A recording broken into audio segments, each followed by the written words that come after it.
Parliament are in splints. The world-famous clock is undergoing an overhaul, so Londoners will have to get along as best they can. Government's final warning to Hitler has been ignored, and a state of war once more exists between Great Britain and Germany.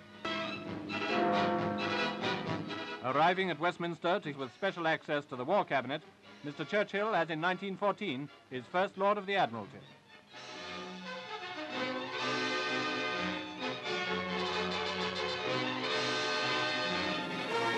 The Houses of Parliament were one of the casualties of London's 10th of May blitz, but Big Ben refused to stop work for a second, even if his hands did shake a bit. The debating chamber of the House of Commons is a ruin.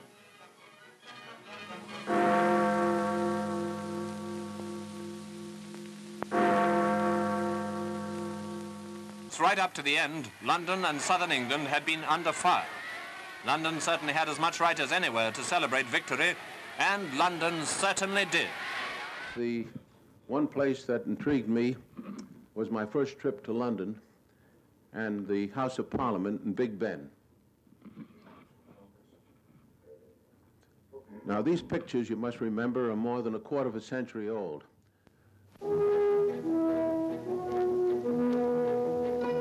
We took one of our cameras into the lift of the clock tower in Westminster to report on the extensive repairs which are now in progress.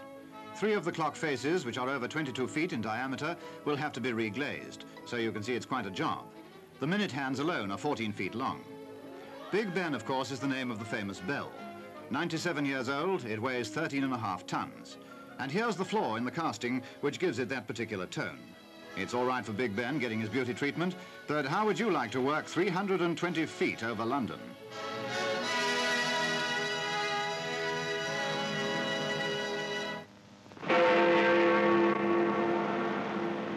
Everyone calls it Big Ben, though that's not really quite correct, and we all set our clocks and watches by it. London wouldn't be London without it. Big Ben, to be correct, is the hour bell, and they used 16 horses to bring it to Westminster in 1859. The 13.5-ton giant being tested. It had been recast, but was still cracked. The clock face being made ready, nearly 200 feet above ground. Big Ben itself went to war. It became the symbol of Britain's survival. Its deep voice brought comfort and hope to millions in subjection listening in. Few of us who listen to the chimes have seen the works, so here they are. They only stopped once because of a mechanical defect in December 1944. Big Ben, 100 years old, with a personality of its own, and a voice of its own, just a little bit cracked.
faltan